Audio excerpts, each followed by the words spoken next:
Para pong awa nyo na po. Para po matigil na po ito. Matagal nyo na pong ginagawa ito eh. Pitos pa lang kami, nagnanakaw na kayo. Wala kayong kabusugan. Hanggang ngayon, nagnanakaw pa rin kayo. Correct. Ang gaganda na ng buhay nyo, magandang bahay, magandang kotse, sa mga ninakaw nyo nung araw. At kung mapapansin nyo, iisa lang ang apelido nyo. Mukhang maganda yung filter na nagamit natin ngayon mga kadonatics Anyway, marami tayong updates ngayon mga kadonatics. Nako naman, ha? Davao City may sariling passport na. Hihiwalay na ba talaga mga kadonatics sa Pilipinas ang Davao City at magkakaroon na ng sariling flag at magiging parang Singapore na ba? Yan talaga yung gustong mangyari ni Baste mga kadonatics sa Davao City magiging independent na parang Singapore. Oh, kaganda naman, di ba? At eto mga kadonatics, bayani, hindi na nakapagtimpi. Binanata na rin si BBM.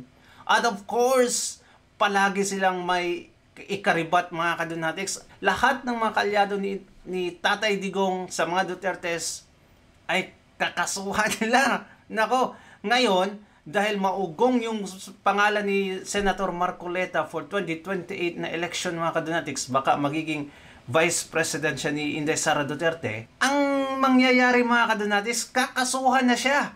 Dahil daw sa falsification of documents or forgery. Mga kadonatics, grabe talaga, di ba? Halos lahat na lang ngayon ng mga kalyado ng mga Duterte ay, kung hindi patatahimikin mga kadonatics, kinakasuhan. Kakaiba talagang administrasyong ito. Ito mga kadonatics, panoorin natin. Dito muna tayo kay Bayani Akbayani.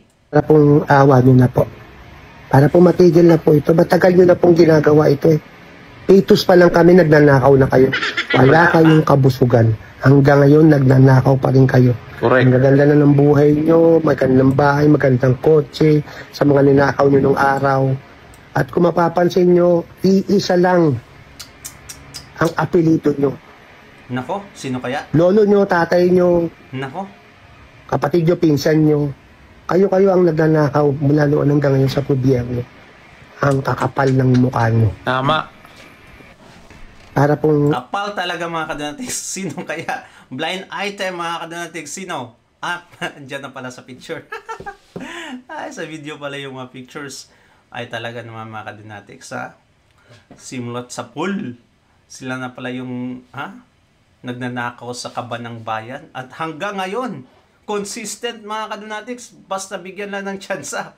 Grabe naman talaga, di ba? Pag-usapan natin yung Davao City passport mga kadonatics, nako naman.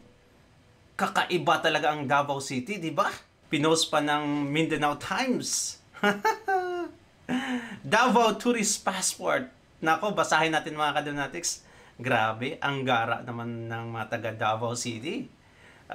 Nako, dapat tayo mga kadonatics transfer na doon kasi parang mas kakaiba to, no? Isipin nyo mga kadonatics, daming mga hindi magagandang nangyari sa bansa, pero yung Davao City, patuloy sa mga magandang nangyayari mga kadonatics. Grabe talaga itong mga Duterte.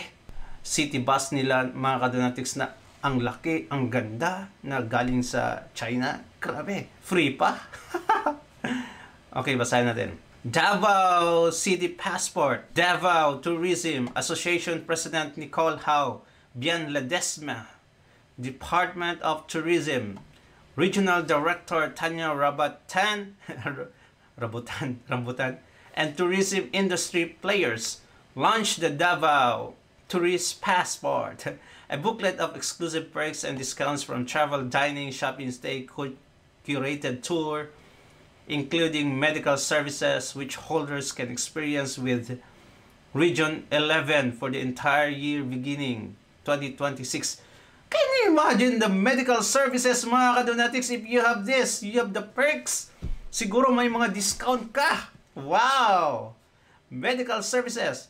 The Davao Tourist Passport aims to strengthen regional tourism, promote travel, and support the local economy. Wow! Eto mga kadonatics, ang galing. Wow! So every time mga kadonatics, bibilin mo to na sa halaga ng 500 pesos ata.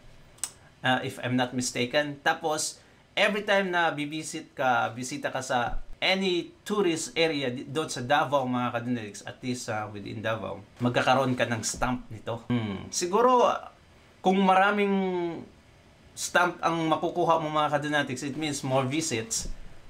Mas may discount ka, especially for medical services.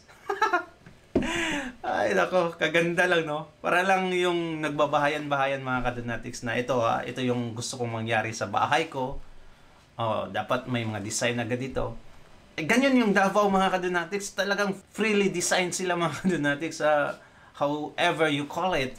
As long as mas nakakatulong, mga kadunatics, sa tourism, at least sa mga local, yan yung ginagawa ng Davao ngayon. Kakaiba talaga, di ba? Dalawa ng pasaporte. At this is the beginning, mga kadunatics. Baka isang araw may resolution na lang na we want no participation for the whole Philippines. We want to be independent. We want to be separated from the Philippines. Nako, agree ako nito, mga kadunatics, kung magiging parang Singapore tong Davao, and which is, for me, is very possible, mga kadunatics, dahil sa mga namumuno, I would definitely transfer whatever it takes, mga kadunatics. What do you think, Comment down below, mga kadunatics, Basahin natin yung comment ng ating mga kadunatics. Ano itong meron dito? Very important message to Mr. Kiko Barsaga. Sir, let me clarify to you that Mindanao wants to become independent, and by doing so, we will also include Visayas and Palawan. Since Mindanao and Visayas speaks one language, which is Bisaya, our President or Prime Minister will be Vice President Sara Duterte, and we will have a parliamentary or federal type of government. We will have a new flag, our national anthem.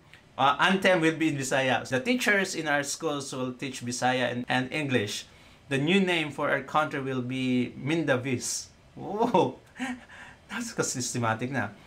Which stands for Mindanao and Visayas. Sakop sa Visayas ang Palawan. Our capital will be Metro Cagayan de Oro City.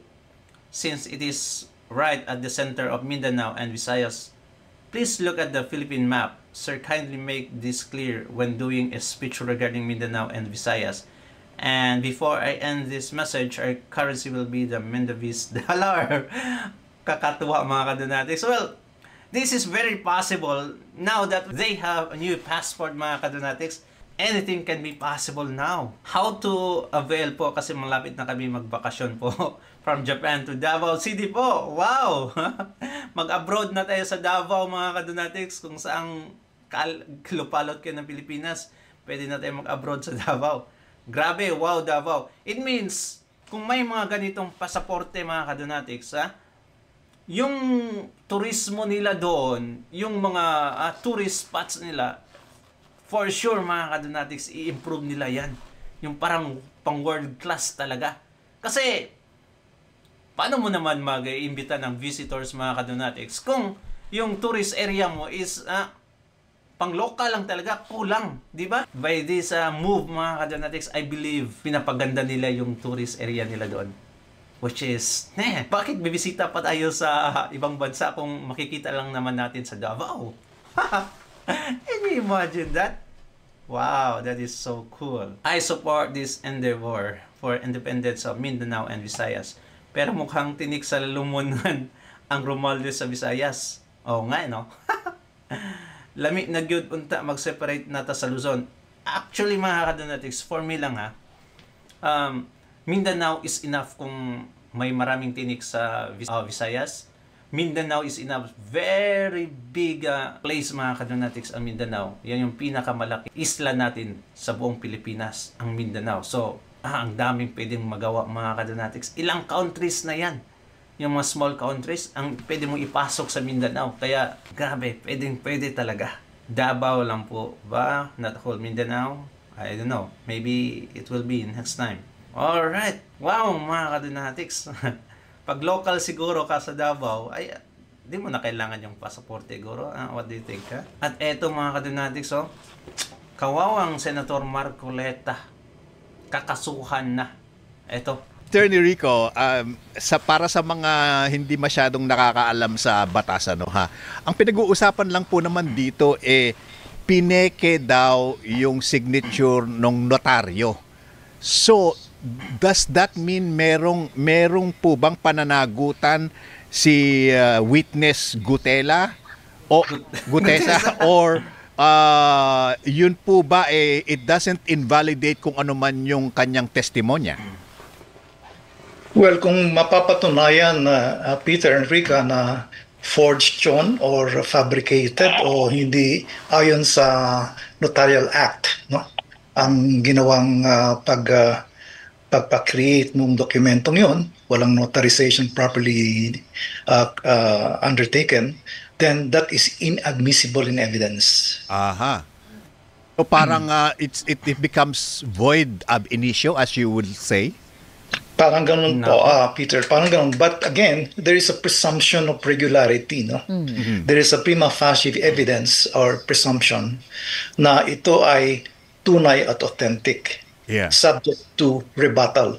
And sasabihin nila na hindi naman nangyari yun, wala namang notary yung ginawa, notarization, then that would already overcome the presumption of regularity. And therefore, it is inadmissible in evidence. Okay. But sir, meron kang notarized affidavit. Pagdating mo sa Senate hearing, you are sworn to oath. Di po ba? Yeah, at magbibigay diba? ka ng testimonya doon. Ano po ang diferensya nung dalawa? Totally Or different. does one overpower the other? Again, ang presumption authentic yun, yung present.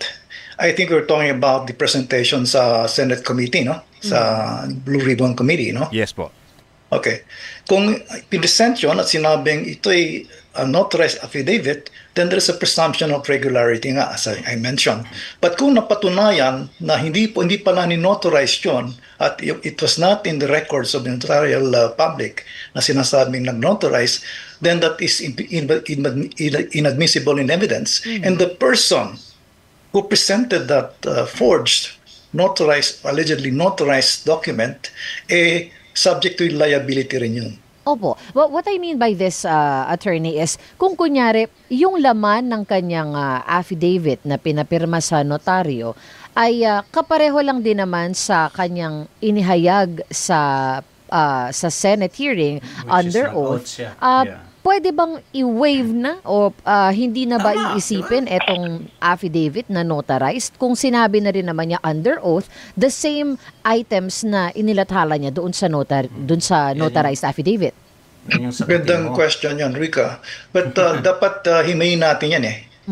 If you presented the forged document as appeared to have been the case, then inadmissible in evidence yan. Ngayon, kung itutuloy nung witness na yon na orally by testimony sa Senate proceedings at pinatunayan niya na ang kanyang exactly sinabi niya dun sa forged affidavit ay pareho, then the Senate committee can assess that on the basis of what he orally testified on. Okay.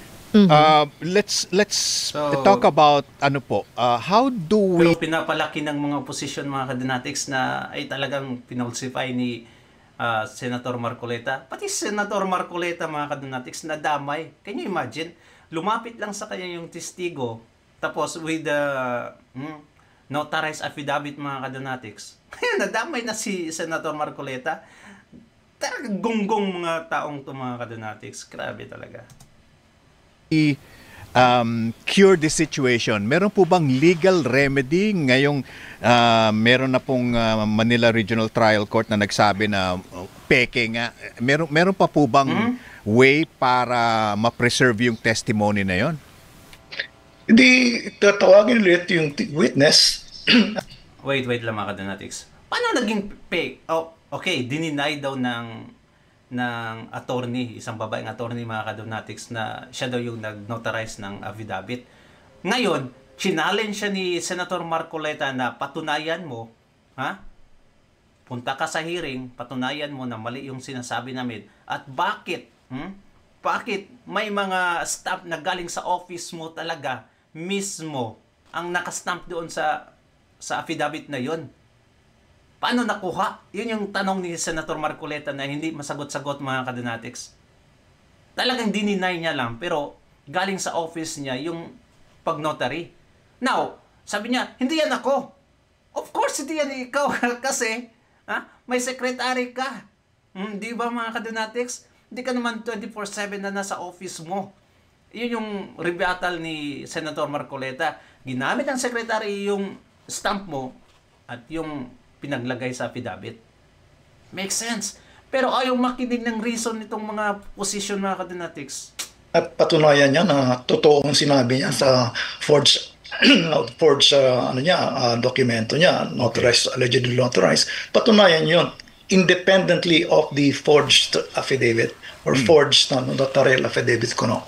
Okay. So, pag kinonfirm niya, sinabi niya, then the Senate will independently assess and evaluate the truthfulness or falsity of his testimony before the Senate committee.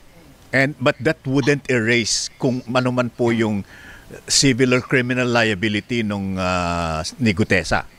It will not. Ayun. Okay. Kasi na-commit na niya yung crime under Article 171, falsification by public official, or presentation of false testimony or false document, then that will be punishable under our revised penal code, Article 171 and 172 as well. Kasama na yung nag-present. Yeah. Nung Apat kasama forged na yung nag-present. document. What do you mean kasama na po yung nag-present? Sino po yung Si nag-present? Senator Marcoleta Marcoleta po ba yan? What the heck? Well, kung si Senator Marcoleta, hindi ko po alam kung sino nag-present. I think that was the newspaper account on the presentation. Okay. Then, since he is also a lawyer, then he's also subject to liability as a lawyer under Okay. the CPRA.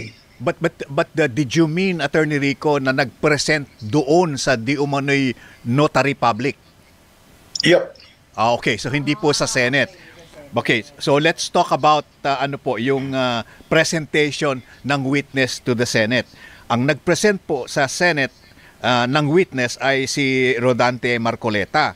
Pero sabi niya, yung witness na yon ni-refer lang sa kanya ni former Congressman Mike Defensor. Is there a chance na meron din silang liability or legal responsibility about this forged notary public signature? Well, kung alam niya na forged yung allegedly notarized document, kung alam nung nag-present na yon at mapapatunayan na yun, that's the case, then kasama siya dyan. He is liable administratively and criminally as well. But that's another case altogether. Ano po? That's another case altogether. But nonetheless, the presenter of the forged document would be also civilly and criminally liable. And if he's a lawyer, he can be administratively liable as well. And yes, Marcoleta is a lawyer. And di po ba or wala po bang rules na nagsasabi, at least in Congress or in the Senate, na kapag ikaw ay nag-present ka ng witness, it is your responsibility to vet that particular witness? In regular course, yes. In fact, there is another provision in the revised penal code that if you presented a forged document, you are liable criminally. So, covered din yan ng revised penal code provision. So, in other words, hindi ka maaaring makawala dyan. Kung alam mo na forged yun at fabricated ng nilalaman ng affidavit na yun, at hindi rin naman na ninotarize yun or forged or may perjurious statements doon, then the one who presented the document will be also liable criminally and civilly. Attorney si Marcoleta, mag-risk siya sa ganun mga kadonatics, mag-present na falsified documents at falsified witness? What the heck? Ay talagang ginagawa lang siya ng issue mga kadonatics. Wala na, hindi na makikita kung saan na si Gutesa, baka ginorgor na or God knows saan na mga kadonatics kawawang Pilipinas. Will he have a lesser sentence, attorney? Kung kunyari, hindi naman niya alam na, hindi niya na-check ng maayos na peke pala etong notary na ibinigay sa kanya, ipinresenta lang niya on the Senate hearing. Well, madaling sabihin na hindi niya alam. But again, it's a matter of proof. Kung under the circumstances, nakikita na talagang alam niya, talagang presenta na yun to prove his case before that particular proceeding, then makikita naman na talagang it was with the intent to deceive the proceedings and the court. For the Senate Blue Ribbon Committee po, now knowing na na-forge nga daw ang pirma noong notary public doon sa statement ni Gutesa, ano po ang ngayon ang magiging silbi ng mga ibinigay na niyang testimonya ni witness Gutesa sa Senate Blue Ribbon Committee? Does that automatically mean na disregard mo na yan? Sabit sa notary Kung sabit sa notary, as I mentioned earlier, that would be separately dealt with by the Senate. No? Yung oral testimony nung witness will be also evaluated by the Senate independently of the forged one. But again, there's a cloud of doubt already. Kasi presenta ng affidavit na forged, may cloud of doubt na sa veracity and authenticity na sinasabi niya and credibility. Pero again, that is subject to the evaluation of the senators. Alright, mga kadonatics, ay, dako. Pray na lang tayo kasi iniisa-isa na lahat ng mga may potential na tatakbong pagka vice president, mga kadonatics, or maybe president. Wala tayo wala pa tayo sa posisyon, mga kadonatics. Anyway, thank you so much and ingat palagi, mga kadonatics. God bless you. Ingat. Bye-bye.